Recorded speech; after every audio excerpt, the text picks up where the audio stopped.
A storm brewed over New York, not of the meteorological kind, but a tempest of scandal and legal reckoning that had gripped the nation. It was early 2025, and the name Sean "Diddy" Combs, once synonymous with hip-hop royalty, was now whispered with a chilling undercurrent of federal charges. Racketeering, sex trafficking, a litany of alleged horrors. The Daniel Patrick Moynihan United States Courthouse thrummed with anticipation. Journalists and onlookers gathered daily, eager for justice to unfold. Inside, Courtroom 11B was a real-life thriller. Hundreds of miles away, in the quiet solitude of his Connecticut estate, Curtis Jackson, known as 50 Cent, watched. A legendary rapper and shrewd businessman, he'd built an empire from Queens' tough streets. His eyes, usually sharp and calculating, now held a glint of vindication. He'd been waiting. For nearly 2 decades, his feud with Sean Combs had simmered, then exploded with 50 Cent's audacious 2006 diss track, The Bomb. It was personal, a clash of titans. 50 Cent had always seen through Diddy's facade, and now, as Diddy's world crumbled, he saw an opportunity for a true reckoning. The prosecution laid bare a narrative of alleged depravity, painting Diddy as an orchestrator of exploitation. A pivotal moment came on February 12, 2025, when Cassie Ventura, Diddy's former partner, took the stand. Her voice, steady but trembling, described alleged physical violence, emotional manipulation, and disturbing sexual encounters that sent a palpable chill through the courtroom. Outside, public reaction was a maelstrom of social media outrage and news analyses. 50 Cent, watching from his study, nodded. This was just the beginning. He knew Diddy's every move, his every slight. He especially remembered Diddy's vocal disdain for Donald Trump during the 2016 and 2020 elections. 50 Cent had stored those memories as ammunition. On April 20th, 2025, news broke. Donald Trump was asked about a potential pardon for Diddy. Trump replied he'd certainly look at the facts if asked, adding he'd consider clemency if someone was being mistreated, regardless of their personal feelings toward him. The digital world exploded. 50 Cent chuckled, reaching for his phone. His first Instagram post was a potent declaration. Donald doesn't take well to disrespect and doesn't forget who chooses to go against him. While working tirelessly to make America great again, there is no room for distraction. He would consider pardoning anyone who was being mistreated, not Puffy Daddy. He said some really bad things about Trump. It's not okay. I'm going to reach out so he knows how I feel about this guy. The internet went wild. Memes circulated. News outlets scrambled. Was this just another chapter in their feud or a calculated strategic play? Public opinion was divided, but 50 Cent's bluntness resonated with many. 50 Cent knew Diddy's every move, his every slight. He especially remembered Diddy's vocal disdain for Donald Trump during the 2016 and 2020 elections. It wasn't just public statements. 50 Cent had witnessed it firsthand. He leaned back in his leather chair, a memory flashing before his eyes. It was late 2016, just weeks after Trump's unexpected election victory. The air at Diddy's exclusive Hollywood Hills mansion was thick with the scent of expensive cigars and even more expensive liquor, a post-election party, or perhaps a wake for the political landscape Diddy had envisioned. 50 Cent had been there, observing, always observing. Diddy, typically composed, was unusually animated that night. He'd been pouring Ciroc freely, his usual polished demeanor slowly dissolving with each glass. 50 Cent recalled a moment when Diddy, eyes slightly glazed over, raised his glass, not in a celebratory toast, but in a cynical pronouncement to a small, captive audience that included a few notable Hollywood figures. "Can you believe this?" Diddy slurred, his voice louder than necessary. "A reality TV star in the White House. This is a joke. White men like Trump, they need to be banished from power. Seriously, banished." He took another long swig, his face contorted in a grimace of genuine disgust. "If he gets reelected, I swear to God, it's going to be a race war. We cannot let that happen." The small circle nodded, some hesitantly, others with fervent agreement. 50 Cent had simply watched, a silent observer filing away every word. He had stored these memories not out of political allegiance, but as ammunition for a battle he knew was coming. Now, years later, that memory fueled his resolve. It was April 20th, 2025, a blustery spring day when news broke that sent a jolt through the already charged atmosphere. Donald Trump, ever the unpredictable showman, was asked by a reporter whether he would consider a presidential pardon for Diddy. Trump replied he'd certainly look at the facts if asked, adding he'd consider clemency if someone was being mistreated, regardless of their personal feelings toward him. The digital world exploded. 50 Cent chuckled, taking a sip of hot tea. He'd been waiting for this moment. He knew exactly what he needed to do. He reached for his phone, his fingers flying across the screen. His first Instagram post was a potent declaration. Donald doesn't take well to disrespect and doesn't forget who chooses to go against him. While working tirelessly to make America great again, there is no room for distraction. He would consider pardoning anyone who was being mistreated. Not Puffy Daddy. He said some really bad things about Trump. It's not okay. I'm gonna reach out so he knows how I feel about this guy. The internet went wild. Memes circulated, news outlets scrambled. Was this just another chapter in their feud, or a calculated strategic play? Public opinion was divided, but 50 Cent's bluntness resonated with many. 50 Cent wasn't finished. He had a vendetta to settle, one that spanned years of animosity. His plan was intricate, and it all began with the digital archives. He meticulously scoured past interviews and social media posts, pulling clips from Diddy's past criticisms of Donald Trump, moments that had once been considered part of Diddy's activist persona. On April 21, 2025, a clip resurfaced from a 2016 interview where Diddy, clearly enraged, declared, "White men like Trump need to be banished." The footage, an impassioned critique of the now former president, was loaded with disdain. 50 Cent, not one to let a moment go to waste, edited it to include his sardonic commentary, adding a layer of mockery that instantly caught fire on the internet. His savage edits made it impossible for fans or critics to ignore, as the clip quickly turned into a viral sensation.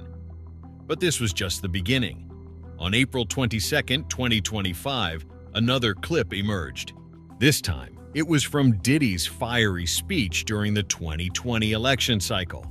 His voice boomed through the screen as he warned that a second term for Trump would ignite a race war. The raw emotion in Diddy's words, his face contorted in fury, made the clip all the more intense. And once again, 50 Cent, with his unmatched mastery of online influence, amplified it, pushing it into even wider circulation. The feud had taken on a life of its own, fueled by 50 Cent's carefully crafted narrative. As his campaign against Diddy gained momentum, a prominent news anchor during a broadcast on April 24, 2025, quipped, "It seems 50 Cent is trying to nuke Diddy's chances at a pardon." The phrase, dramatic and designed for shock value, spread like wildfire across social media, becoming a headline on nearly every major outlet. However, 50 Cent, always the master of spin, was quick to clarify his position. On April 25, 2025, he posted a message on Instagram to counter the growing narrative. "I didn't say I would nuke anything. I simply said I will make sure Trump is aware." It was a move that blurred the lines between fact and fiction, subtly shifting the blame from him to Diddy. 50 Cent wasn't threatening to destroy Diddy's chances. He was, as he put it, just making sure the right people had the right information. It was the sort of move only someone with a deep understanding of public perception could pull off. A move that ensured he remained in control of the narrative while keeping Diddy on the defensive. The friction between 50 Cent and Diddy, however, wasn't simply a war of words over politics. It was deeply rooted in their history, one filled with competition, betrayal, and business rivalries. Their relationship had long been tense. And it had been this underlying animosity that had set the stage for their public feuds. It all started in 2007, when 50 Cent made his first major business move that directly challenged Diddy's brand. With the launch of his own vodka company, the ambitious rapper took aim at Diddy's Ciroc vodka, which had established itself as a luxury drink synonymous with celebrity culture. The competition between the two became a full-blown business rivalry, a battle for not just market share but cultural influence. The stakes were high, and both men had built empires that relied heavily on their respective brands of influence. Every social media jab, every public slight, wasn't just about ego, it was about control. Control over their public image, control over their business empires, and ultimately control over the culture. As their feud grew, so did the layers of personal animosity. 50 Cent's relentless attacks on Diddy's credibility, calling out his alleged hypocrisy on social media, only deepened the divide between them. Meanwhile, Diddy, ever the opportunist, kept his own game strong, sidestepping direct confrontations while ensuring his cultural relevance remained intact. Their ongoing clash, built on a mix of personal vendettas and business battles, fueled headlines and social media trends, often overshadowing their own artistic pursuits. And now, in 2025, 50 Cent's calculated campaign against Diddy was more than just a viral moment. It was a reminder that, for these two men, the battle for dominance wasn't just about being the best in music or business. It was about being the most influential figure in the game. Meanwhile, the trial continued. On May 1, 2025, another Hollywood figure whose identity remained under a strict court-ordered gag order was rumored to have been subpoenaed. Whispers rippled through the entertainment industry. Names of A-list actors, Grammy-winning musicians, and influential producers were bandied about. The speculation alone sent shockwaves. This was no longer just about Diddy. It was about the alleged dark underbelly of a glamorous world, a world where power and privilege could supposedly shield even the most heinous acts. 50 Cent followed every development with growing revulsion. He'd thought he knew Diddy, but the truths unearthed in court and the newly dug-up information shocked him. He remembered times Diddy had feigned friendliness with Trump at social events, the forced smiles, the tight handshakes, all for optics, while behind his back, he'd trash-talk Trump viciously. 50 Cent had witnessed Diddy raise a toast, feigning support only hours after publicly lambasting Trump in the media. It was a two-faced performance that always left 50 Cent feeling uneasy. When Trump was first elected in 2016, 50 Cent had thought Diddy would tread carefully. He believed that after such harsh public remarks, Diddy would distance himself, or at least tone down his criticism. He'd thought that would be the end of it, that the political feud between Diddy and Trump would die down. But no, Diddy continued his duplicitous ways, not just with Trump, but with many other relationships, and from there spiraled into even more scandals, a steady drip of controversies that preceded this federal case, only solidifying 50 Cent's conviction about Diddy's true nature. For 50 Cent, this trial wasn't just a case. It was an opportunity to dismantle an image he believed to be false. He believed the truth needed to be exposed, no matter how uncomfortable or ugly it might be. The legal team representing Diddy, sensing the shifting tides of public opinion and the relentless pressure from 50 Cent's campaign, worked tirelessly to counter the narrative. They argued that the testimonies were fabricated, driven by malice and a desire for financial gain. They attempted to discredit witnesses, highlighting inconsistencies and questioning motives. But the sheer volume of allegations, coupled with the detailed accounts of individuals like Cassie Ventura, made their task a monumental one. The White House, usually a bastion of political maneuvering, remained largely silent on the pardon issue. However, behind closed doors, the discussions were undoubtedly intense. Donald Trump, a man acutely aware of public perception and the power of social media, would certainly be privy to 50 Cent's persistent campaign, and to the memories of Diddy's deceit. The question was, would it influence his decision? Would Diddy's past two-faced political stance truly weigh on the mind of a president who, despite his own unpredictable nature, valued loyalty and perceived respect above all else? As the trial entered its later stages in late May 2025, with closing arguments on the horizon, the focus irrevocably shifted to the possibility of a verdict. The prosecution's evidence was substantial, building a compelling case brick by damning brick, each piece of testimony and digital forensic data tightening the noose around Diddy's carefully constructed image. The defense, while robust and employing every legal tactic at their disposal, faced an uphill battle against the sheer weight of witness accounts and the rapidly turning tide of public sentiment. 50 Cent watched it all unfold from his Connecticut estate, a deep sense of conviction settling over him. The day Diddy was finally arrested had brought a grim satisfaction, but it was fleeting. His initial thought was, finally, the house of cards is falling. Yet, that brief moment of triumph quickly soured with the news of Trump's re-election. The possibility of Trump, now back in power, considering a pardon for Diddy, his old acquaintance, a man 50 Cent knew to be a hypocrite and worse, ignited a new fire within him. He felt a profound obligation to ensure that the truth, his truth, reached the former president. Trump needed to know Diddy's true colors, not just the public persona, but the man 50 Cent had witnessed living a double life. On one particularly tense day, May 28, 2025, the courtroom witnessed a heated exchange during cross-examination.